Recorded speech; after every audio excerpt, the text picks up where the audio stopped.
is it true that the IBM sales team is going to sell Brave AI product? The answer to that is if the product meets their internal, technical requirements, et cetera, and, it meets the remit internally at IBM, the answer is yes.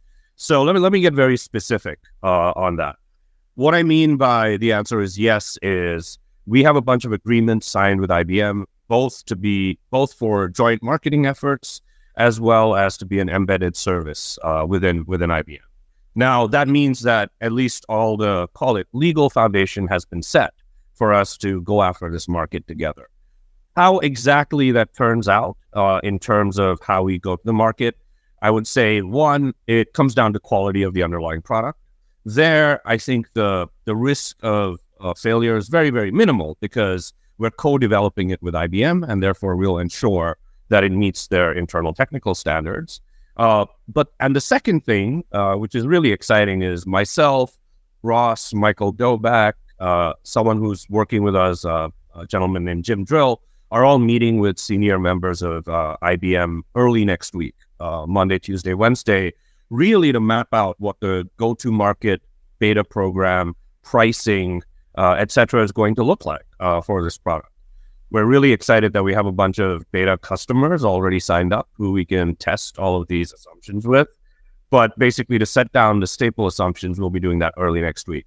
We're incredibly excited about this partnership. I mean, having a partner like IBM with us, with their excellent execution capabilities, really brings our value to a new set of customers and people who otherwise would not really realize the value of this underlying technology. What could that mean for the CSPR token hodlers? It's obviously positive, right? Anything that is posted onto the main chain, the public chain, will require CSPR to pay for underlying gas fees.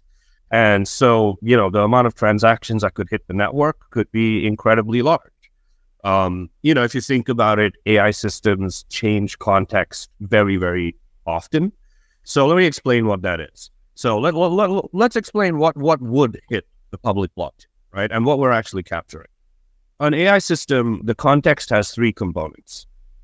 The context of an AI system is a sum total of what's the underlying LLM that's currently being used, how has it been parameterized? So that means what's your sampling method, what are your p-values, k-values, etc.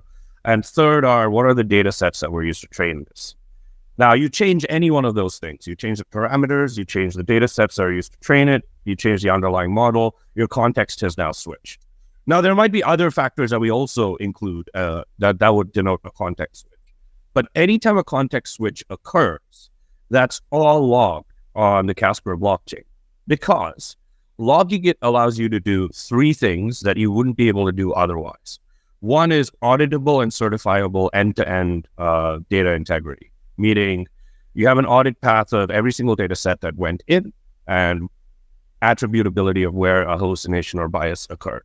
And that's very, very useful. Second, because you're logging all of these things, you now have the ability to version control.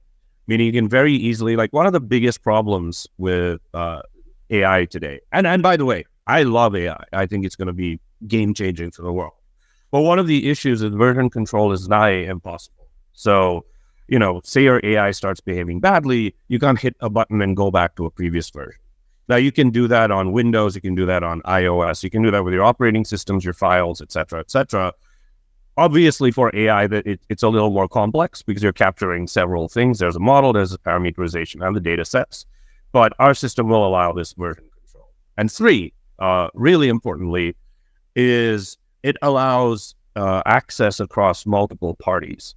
So if you go to the webinar, and Maciej, in the video, we should share the link of the webinar, starting around minute 25, 26. What we show there is two different software companies using a third-party LLM can all interact in an extremely seamless manner.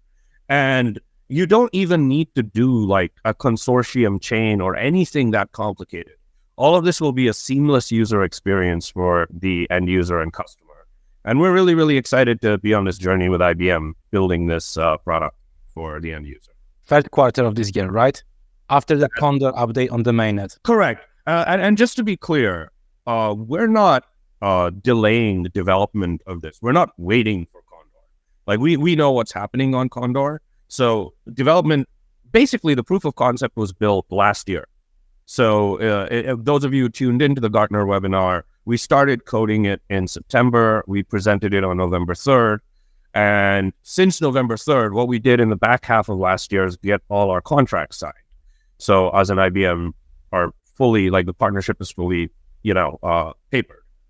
What we've been doing since then is we've been in active development, both in terms of full architecture diagrams, which we're doing in concert with IBM, as well as non-functional requirements. Things like what level of hybridity are we bringing to the blockchain? What kind of scaling solutions do we have as these grow? Is it one master smart contract, or does each customer have their own master smart contract? All of these things are, and of course, every design decision we're making is to ensure that the platform scales really, really well. So those are the things that are in active development right now.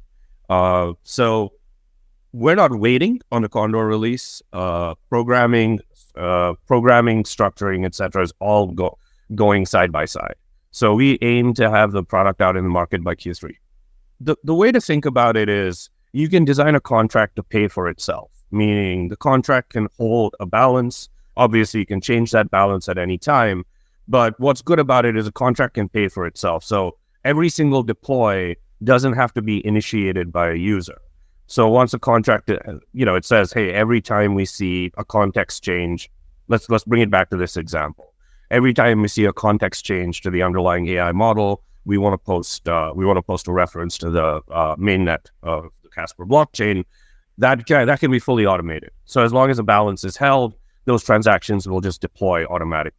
And that's very, very important, right? You don't want each someone to have to manage balances, someone to have to, with every single deploy, ensure that, gas is set. And this actually makes these systems much more scalable and automated. Another question.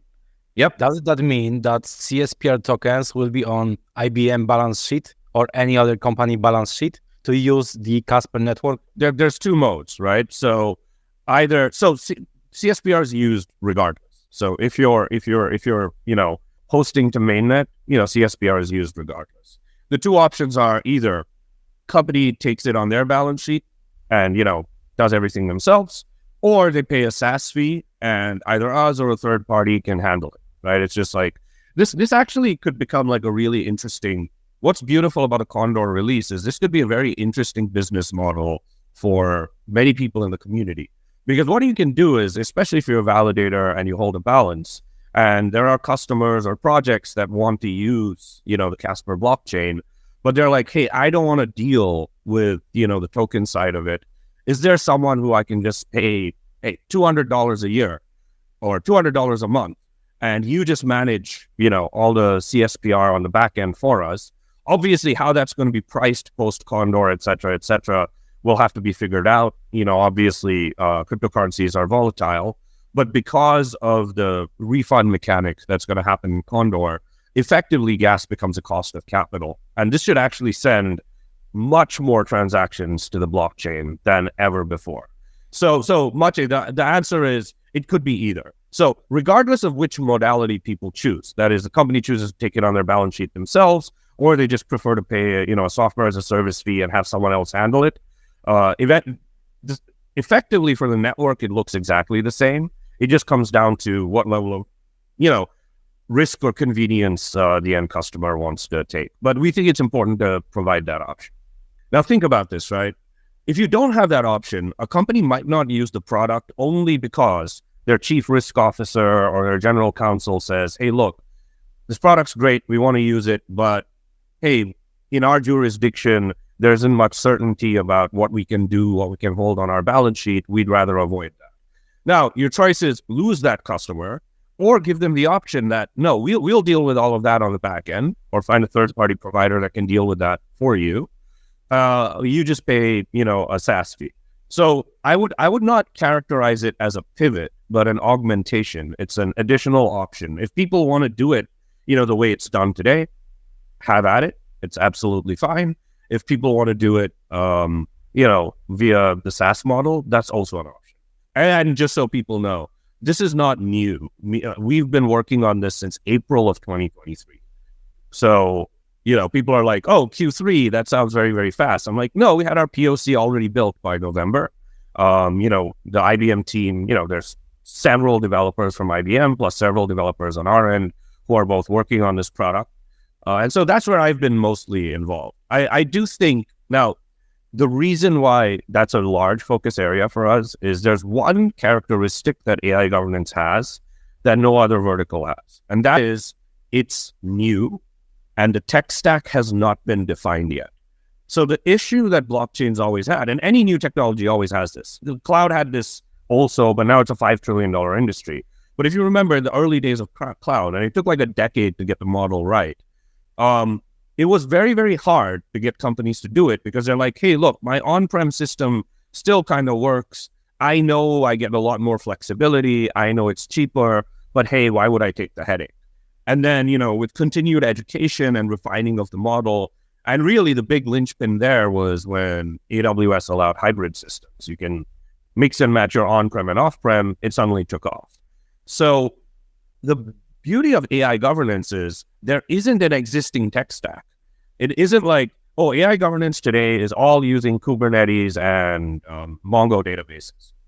It's a new industry, and there's this opportunity to make the tech stack correct right from the beginning.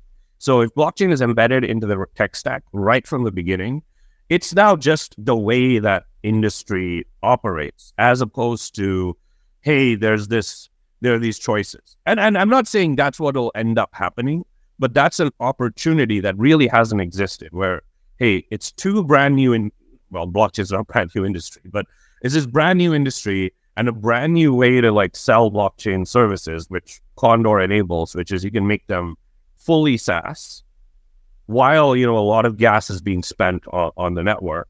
And that, I think, that combination of being able to sell it as a SaaS product while still, creating demand for, gas and utility of the underlying network and not having, an incumbent tech stack to compete with makes it very compelling. And so we're gonna take it very, very seriously. We think, AI governance in itself is most likely going to be a multi-billion-dollar industry. And there's every indication that it's going to be regulatorily mandated. There was a Biden executive order in the United States. There was the EU AI Act. There was the, UK AI Act. And I think, irrespective of political proclivity or which way, parties lean, I think there's a general agreement that responsible use of AI and the ability to govern and track AI is incredibly important because as a technology, it can go off the rails pretty fast and people are going to be much more comfortable using it if they know you have things like version control or end-to-end auditing. To be clear, we're not trying to make the AI explosion slower. On the contrary, we're trying to make it faster. You're much more likely to drive fast if you have a seatbelt. So where's that seatbelt? That's the way we describe it.